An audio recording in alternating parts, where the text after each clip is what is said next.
Ch.78 Quell Yong'an, Crown Prince enters the battlefield. Behind him, both Feng Xin and Mu King were in shock, and they cried, "Your Highness!" and immediately rushed out to guard next to him. However, all the citizens in the entire martial deity avenue had already seen the young man in white who appeared right in the center of the main street. The demonstrating protesters were broken up but soon reorganized themselves, and crowds of thousands soon surrounded Si Lian. The first person spoke, unsure, my lord is His Highness." The second one was doubtful, "Didn't His Highness the Crown Prince ascend?" "He's no longer mortal, so why would he appear here?" The third one yelled, "It's him. 3 years ago at the heavenly ceremonial procession I saw him with my own eyes, it's His Highness the Crown Prince." More and more started to recognize the face of that martial god they worshipped day and night, and Si Lian spoke up slowly. "It is I. I have returned." The people went wild. "A god has descended. A god has really descended. A divine being has returned to the mortal realm. Your Highness must have returned because you could no longer tolerate seeing us suffer the abuse of those thieves." Immediately there were those who pressed on, full of hope. "Your Highness, will my lord lead us to defeat those Yong'an refugees?" "It's for certain, right?" "It must be so." After some pause, Si Lian answered peacefully, "I returned for the sake of protecting the kingdom of Xianlei, to protect my people." Feng Xin and Mu King, who were next to him, listened intently, but they couldn't be sure what exactly those words meant, yet the citizens whose heads were rushed by hot blood were all taking it in and understanding what they willed. As for Si Lian, he had his own considerations. His heart was beating faster and faster, and he gritted his teeth. "Believe in me." He clenched his fists, and cried, "Your beliefs will grant me greater power. With this power I promise I will shield Xianle, protect the common people. Please believe in me." The people had been waiting for that very moment. All they wanted was his pledge, and immediately they erupted in fervent cheers, then circle by circle they kneeled to prostrate. "We'll follow my lord to the ends of the earth. We'll follow your Highness. Protect Xianle." When the residents of the royal capital heard a god had descended upon them, they all poured out into the streets, if only just to witness this miracle that might not come even in 1,000 years. Even the informed royal guards who came in a hurry didn't dare to be impudent, and joined the prostrating crowd. The three of them were stuck in the middle of the main street, unable to move, and Feng Xin and Mu King had to keep maintaining order, shouting, "Don't push! Stop pushing!" However, they weren't very effective. Everyone wanted to push and get closer to His Highness the Crown Prince, and touch even just a sleeve corner of this divine God from heaven, so some of His Holiness would rub off on them. Several generals and fully armored soldiers were dispatched before the wild crowd was broken up. When all the people were gone, all that was left behind was dust-filled air and messy footprints littering the ground. Si Lian noticed something, and he bent down to pick it up. It was a single flower. After having been trampled by many, it was almost the color of dirt. Only a few ripped petals remained that still had their original tint of purity peeking through. That faint fragrance didn't last, and it soon dispersed. After coming to an understanding of some things, this time when Lian returned to the palace, his temper was much softer towards the king. Thus, the king also became more agreeable towards him. Having both taken that one step back, the father and son established a tentative peace between them. As for the Guoshi, he seemed to have already expected that Lian would descend, so he didn't say much on the subject. In the past, Lian always believed that a nation possessed one heart, and before a grave matter, everyone would undoubtedly follow the direction of the king. Only when he finally sat down to participate did he fully understand just how vexing the position of a king really was.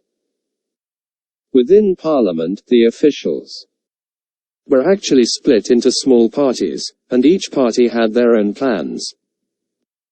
In regard to forming an agreement on any one matter, it could take up to a week of endless debate. Every party proclaimed they were working for the people, but in reality, that might not truthfully be the case.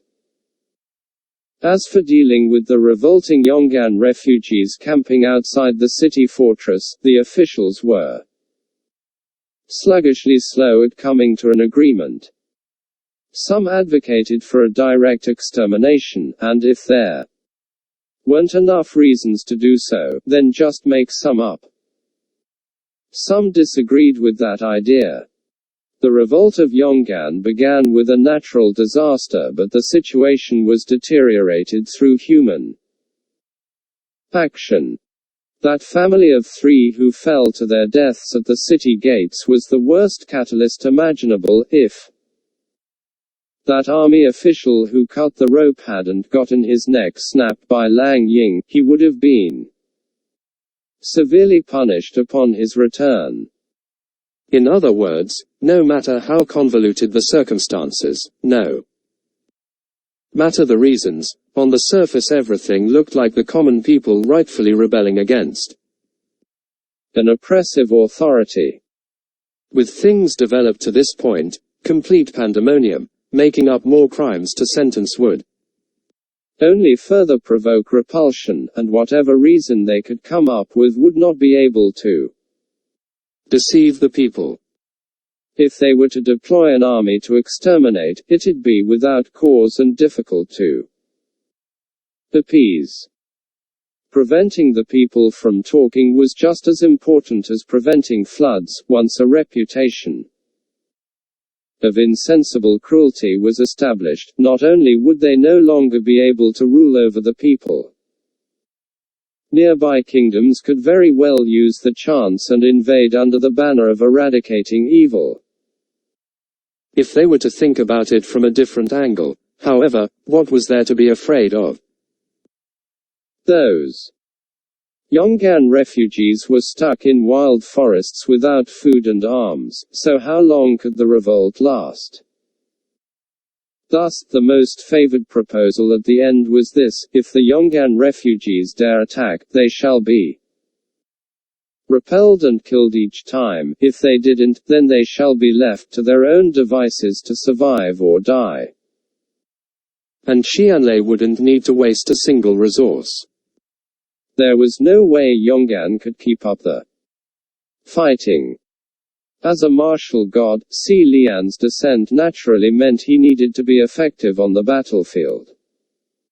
Thus, the army had boisterously campaigned. The side with His Highness the Crown Prince was the side of justice. The army with His Highness the Crown Prince was the army of God. It didn't take long before a large number of young men in the kingdom excitedly enlisted. It caused such a stir that even news of it seemed to reach the Yong'an camp. Initially they were still rather active in their sieges, but suddenly everything stopped, as if they were afraid and were instead silently building strength.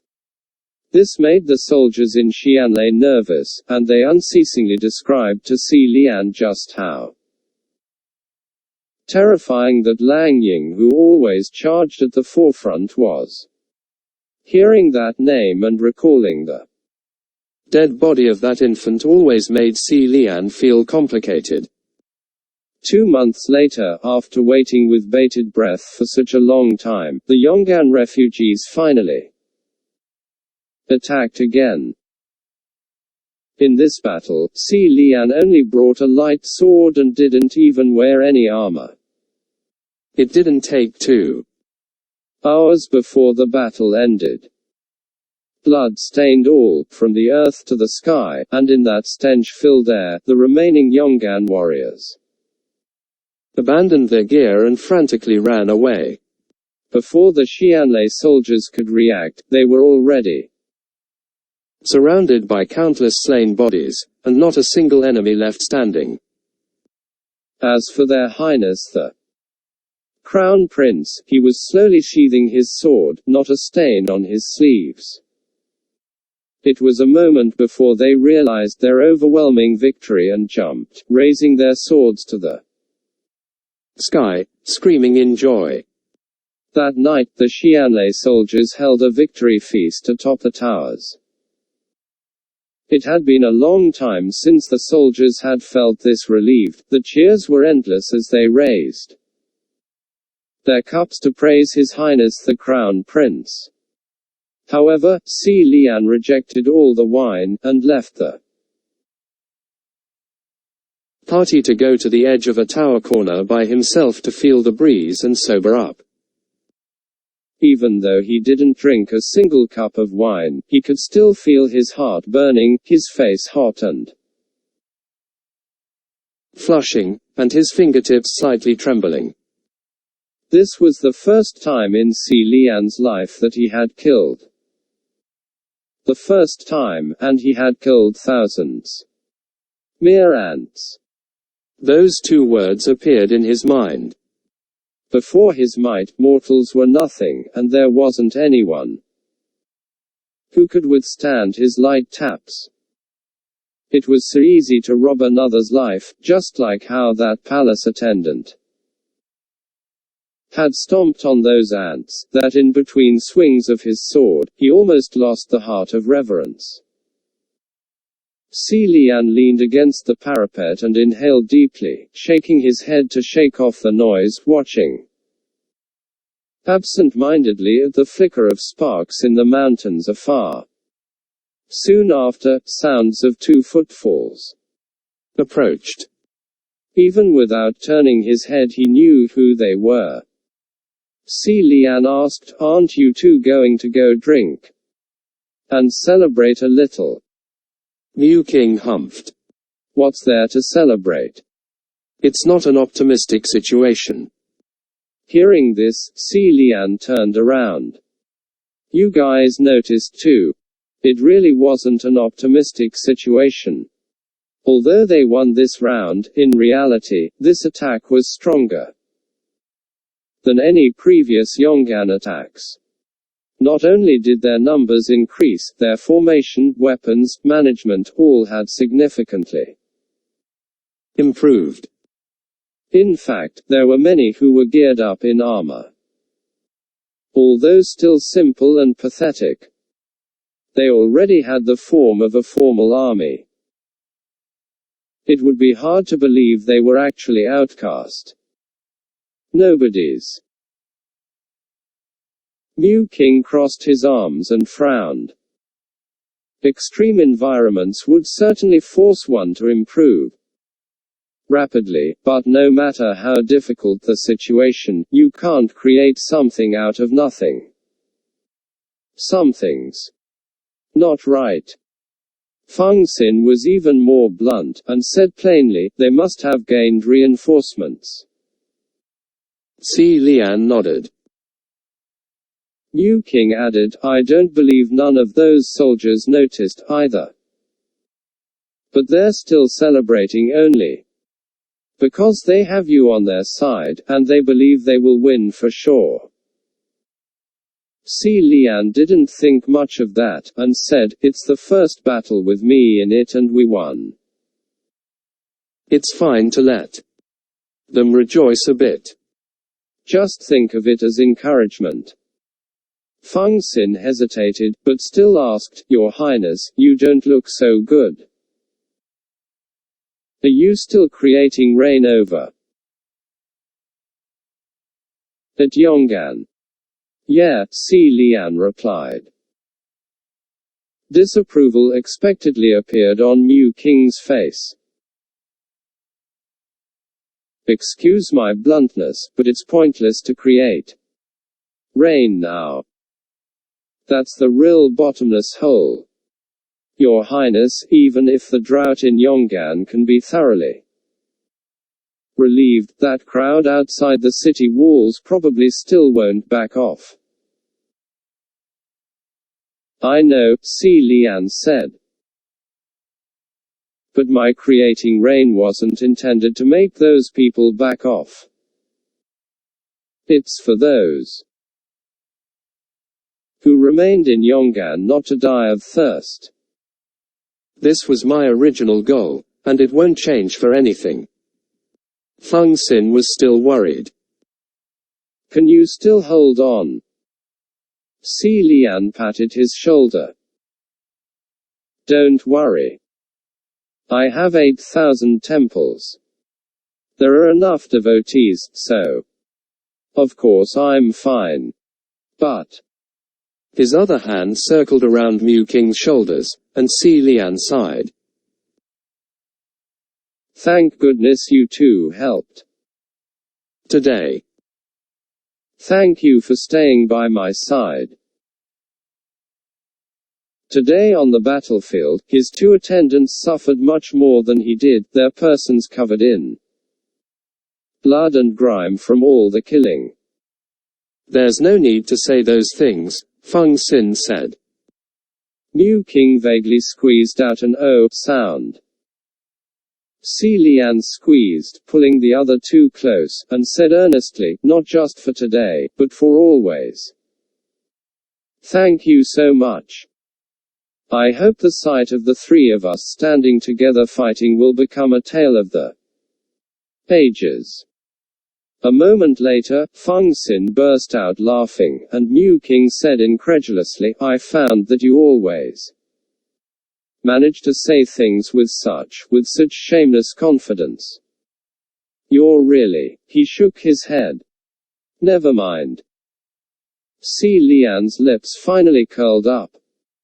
But the smile didn't last long when he suddenly froze. "Who's there?" Exclamation mark. SCHWING, and Si Lian's sword was unsheathed. He flicked his sword and pulled out a shadow from the corner of the parapet. That person had been hiding in the corner for a long time, holding his breath, and hadn't been noticed. Initially, Si Lian had only wanted to hang him off the tip of his sword to scare him, but he had been killing too aggressively on the battlefield that day, his arms were still shaking, and his hands lost control.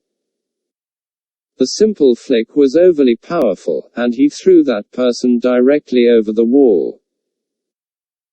Under the moonlight, in midair, all three of them were able to see clearly that the uniform and gear of that person belonged in their army, and looked to be a boy of 15, 16 years. A breath later he fell downwards, his form disappearing below.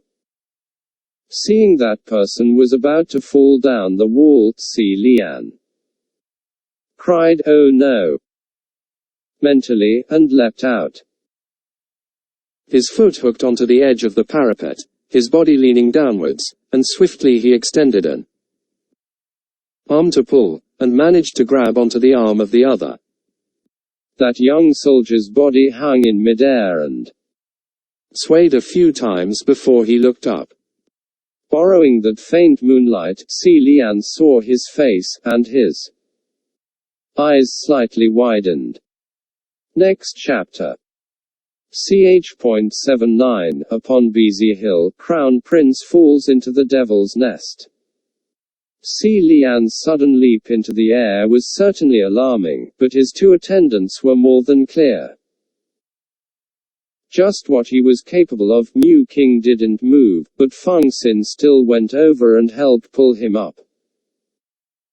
Lian only used a little bit of strength to pull, and that young soldier was hauled up, the two of them, landing feet flat back onto the tower wall. "Which troop did you come from? Why are you hiding here?" Lian asked. That young soldier's arms and head were wrapped full of bandages, and there were even spots of blood on them, appearing to be covered in wounds. It wasn't anything strange. After the battle today, there were many wounded soldiers who were all wrapped up like this. However, that he would hide in the shadows without making a sound was highly suspicious. He might be a Yong'an spy. Tie him up and interrogate him, Mu King said. Lian suspected it too, but the royal capital was rigorously guarded and the chance of enemies sneaking in was low, unless it was Lang Ying himself. However, this young soldier was clearly only a child, barely legal. Feng Xin, however, was puzzled. "Your Highness, you don't remember this brat?" During the day today, he kept charging to fight in front of you, in that formation that was ahead. Lian was slightly taken aback. "Oh, really?" In the midst of killing during the day, he had no time to notice anything else, only that if someone raised a sword to fight him, he'd swing to strike back. He didn't even bother with Feng Xin and Mu King, so how would he notice any other soldiers? Feng Xin was sure. "It is. I remember this brat. His charge was quite aggressive, like he doesn't care for his life at all." Hearing him, Lian looked over the young soldier carefully. For some reason that boy stood taller, his shoulders squared and head raised, as if a little stiff, but also like he was standing at attention. Mu King remarked, "Then he shouldn't be sneaking around hiding here. Who knows if he's here to spy or listen in." Even if that's what he said, Lian still relaxed his guard. This was because, due to the campaign by the Xianlei military promoting Army of God, Holy Crusade, there were quite a number of young people who enlisted to follow after Lian, many equally as young, and most were loyal worshippers, having grown up worshipping his divine statues, listening to his tales of valor, and they wanted to get close secretly if only to steal a glimpse of the martial god. It wasn't the first or second time this had happened, so it wasn't anything special. "All right, it was a false alarm," Lian said. Then he turned to that young soldier and said warmly, "I must have scared you just now. Sorry." Yet that boy didn't look frightened, and only stood straighter. "Your Highness." However, he trailed off and suddenly moved to tackle Lian.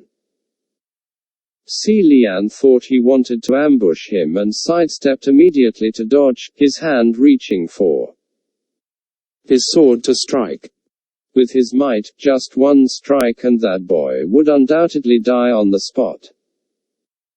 But just then, he suddenly felt a rush of cold air behind him.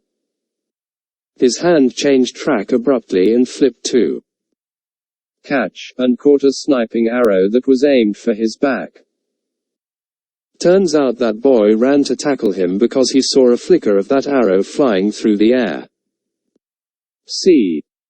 Lian's back was leaned against the edge of the parapet, and having been attacked from behind, he wasn't scared in the slightest, and instead jumped onto the wall to look downwards. In the vast fields before the city gates, he could see faintly the lone figure of a man standing in the far distance. Because that man wore dark-colored clothing and blended into one with the night, he was difficult to see. Feng Xin was instantly by Si Lian's side. He drew his bow and shot. However, it seemed that man had already calculated the distance and stood just out of reach. That one arrow he shot got Si Lian's attention, so he waved, then turned swiftly to leave without a word. When Feng Xin's arrow reached him, it was already too late, and it only nailed behind that man's retreating feet by inches. Furious, Feng Xin knocked at the wall, and rubble came tumbling down. "Who was that?" Exclamation mark. Who else could it be? Lang Ying. Si Lian shouted. The Xianlei soldiers also noticed something off, and started yelling, running around, but for the sake of caution, they didn't immediately open the gates to give chase, and instead reported to the superiors for instructions. Lang Ying waved and left after shooting that one arrow, as if he came especially to greet Si Lian. Mu King furrowed his brows. Why did he come?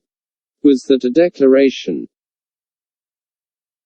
Feng Xin said angrily, on the battlefront today Yong'an was completely defeated, and he himself barely escaped from His Highness' hands, so what can he possibly declare? Si Lian, however, felt that the arrow in his hand had something else tied around it, and when he brought it to the firelight to see, it was a ripped piece of fabric that seemed to come from a verdant brocade robe. There were even traces of wet blood on the fabric, and when he unfolded it, there was a scribble of the word Qi.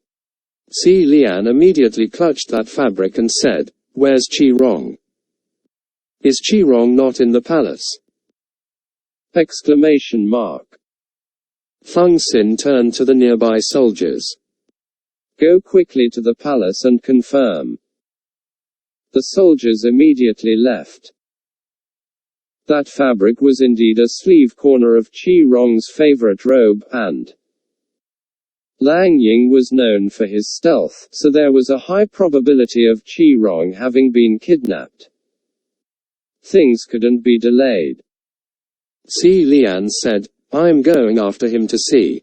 Seeing that Feng Xin came back, he added, "You two watch over the city gates, but don't make any moves.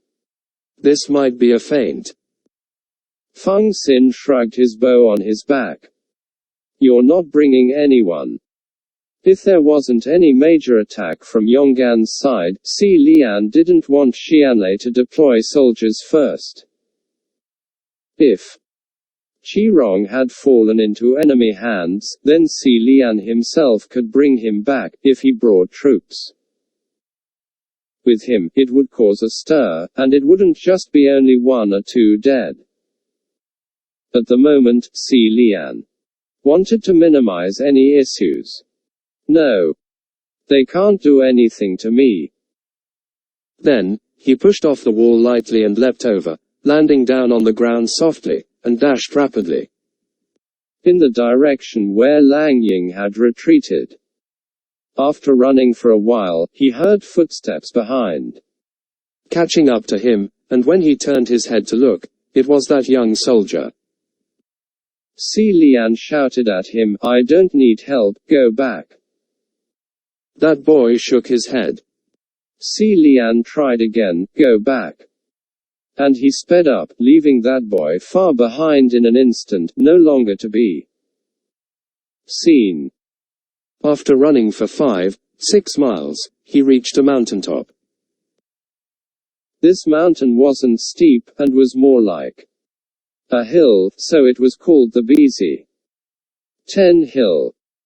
According to scouts, Beizi Hill was covered in foliage, and in the deep night, there were strange noises all around inside the dark forest, as if there were countless creatures lying low, watching. Si Lian went deeper into the mountain and searched with his breath held for a long while until suddenly, he saw far ahead the shape of a long human form hung off a tree. He looked closely and cried, "Qi Rong." It was indeed Qi Rong. He was hung upside down off a tree, looking like he had been beaten to a pulp and had fainted, his nose bleeding downwards, one of his eyes blackened.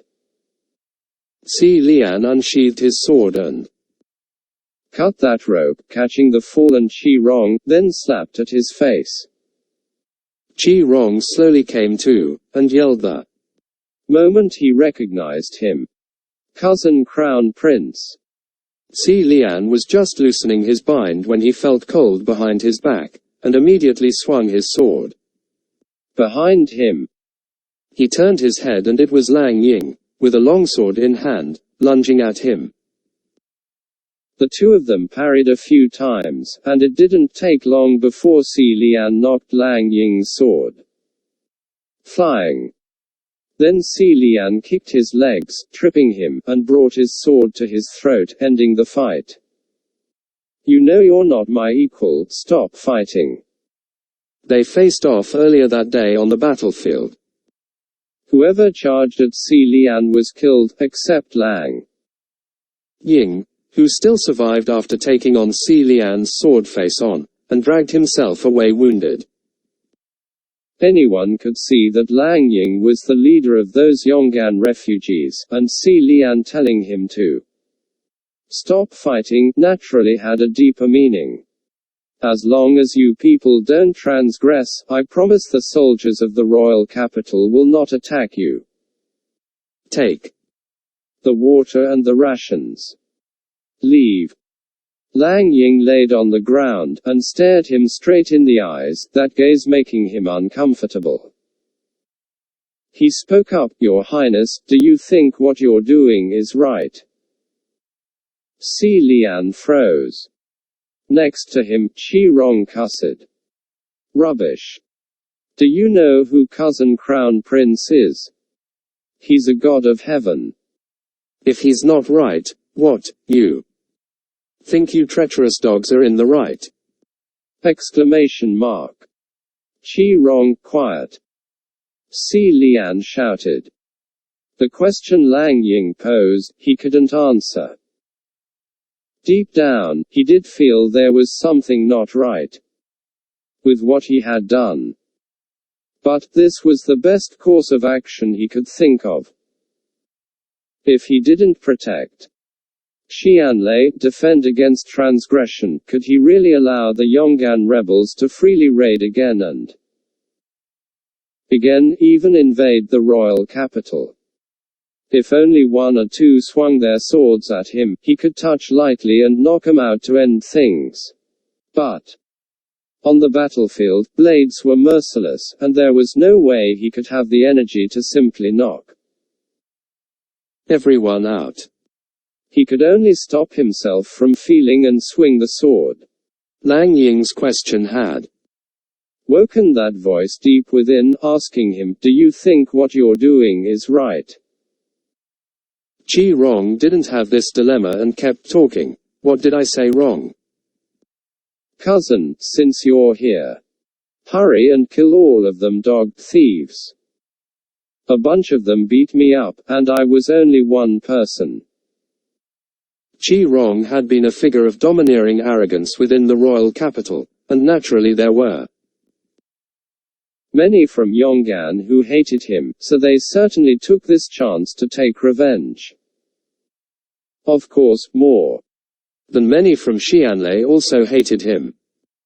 Si Lian had no time for him, and said to Lang Ying, "What do you want?" "If you want rain, Yong'an will rain. If you want gold, I'll push over the golden statues and give them to you." If you want food, I'll think of a way. Just don't start a war. Can't we solve this together and find a third path? Si Lian blurted those words in spite of himself. Lang Ying might not have understood what the third path meant, but he answered without hesitation.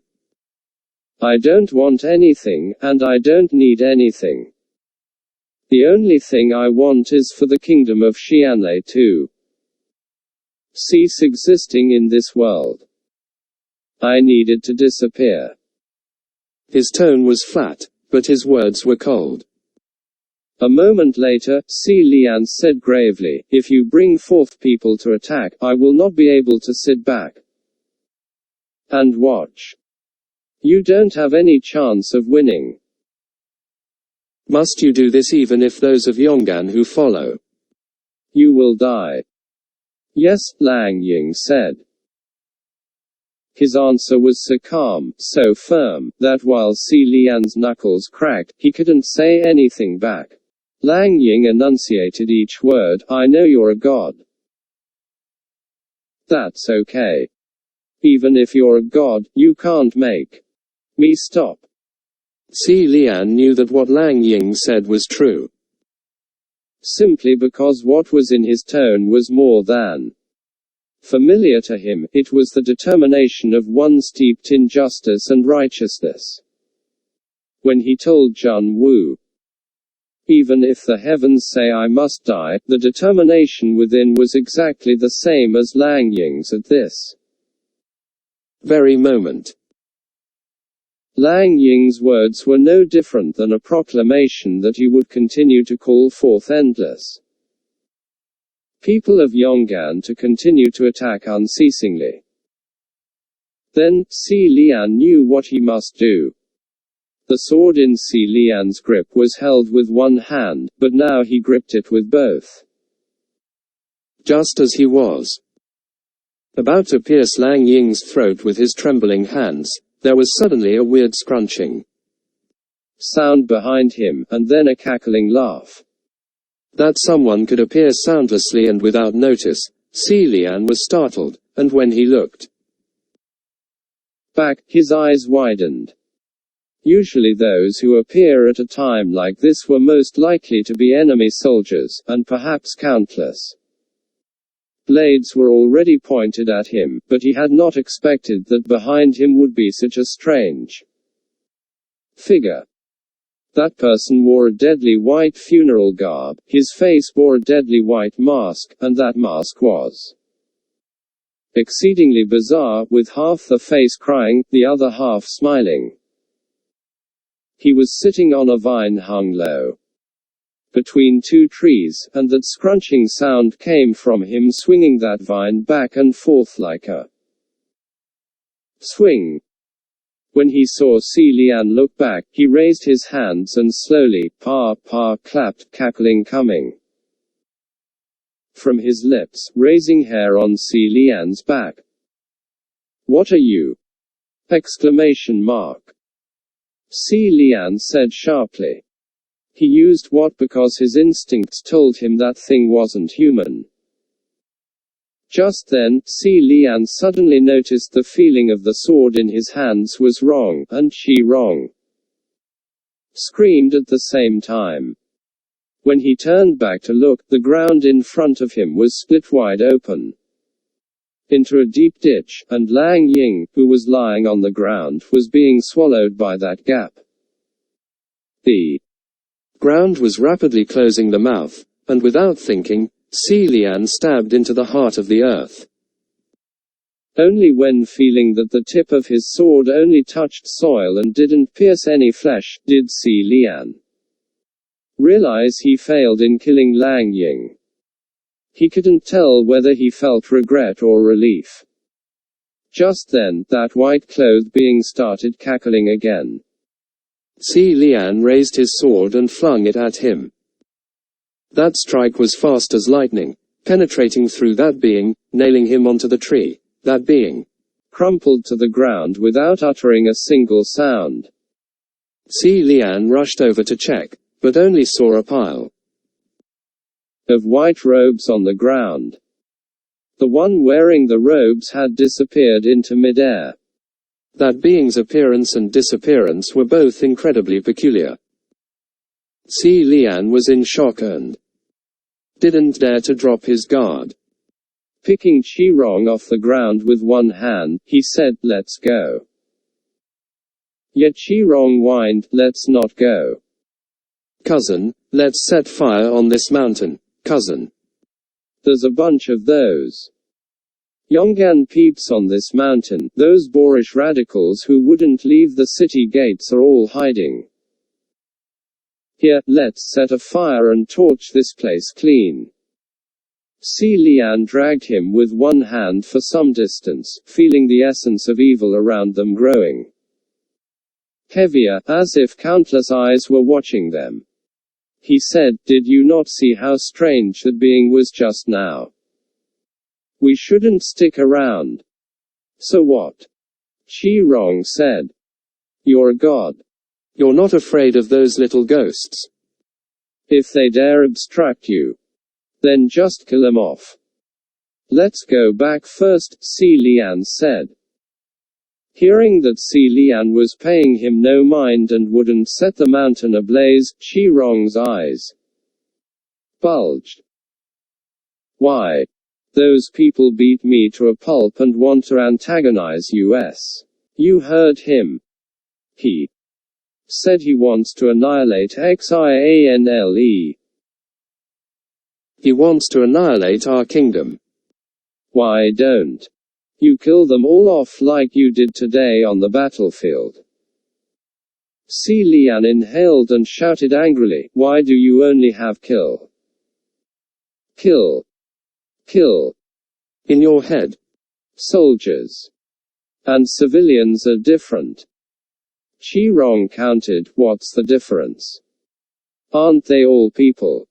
Isn't killing either the same thing?" It was like he stabbed Si Lian where it hurt, and a burst of anger rolled up. "You." Just then, he felt tightening around his ankle, and when he looked down, a swollen hand had poked out of the bushes and seized his boot. At the same time, there were innumerous tumbling noises coming from ahead of them, and a number of human forms fell down from the trees like rain, paralyzed on the ground, unable to get up. Although they were shaped like humans, they were limp like countless giant flesh worms, slowly squirming towards them. Qirong cried out in fright. "Who are they?" Exclamation mark. Si Lian chopped off that hand with his sword and said gravely, "They're not people, they're Binu." In the past, Si Lian had never heard of their appearance in any of the mountains near the royal capital. Even if there were any kinds of ghosts or demons, they were usually quickly exterminated by the cultivators of the royal holy pavilion. Which meant, these Binu were intentionally let loose by someone. Si Lian had never expected that this war would involve anything inhuman. Thinking back on what transpired, he believed more and more that those things were allied with Lang Ying, and that kidnapping Qirong was no more than to lure him out. Nonetheless, he had no time to think at the moment. Every time he swung his sword, he could cleanly slice 7 to 8 Binu in half, but when Binu appear, they usually come in flocks. Sure enough, all around them the bushes and trees started to rustle, shaking harder and harder, and more blurry fleshy forms crawled out, coming at Si Lian unceasingly. He could kill 10 with one strike, but 20 would charge. Just as Si Lian was striking endlessly, a Binu on a tree narrowed in on Si Lian's back, and leapt down to grapple. Unexpectedly, before it got close, it was sliced up by a flash of a flare. Qirong didn't have any weapons on him, so it couldn't have been him. Si Lian turned to look and saw the one who swung the sword was That young soldier. He was left in the dust by Si Lian by the city gates, but he actually still followed along and found them. That boy was carrying a worn sword and struck down a number of Binu, highly effective. Those things crawled and emitted a thick glue-like body fluid, and Shirong was crying at how disgusting they were. He stomped on the head of one that looked weak and noticed that creature wasn't exactly scary. He said dejectedly, "So they're not that impressive." Yet little did he know, Binu usually appear alongside more violent, cruel evils.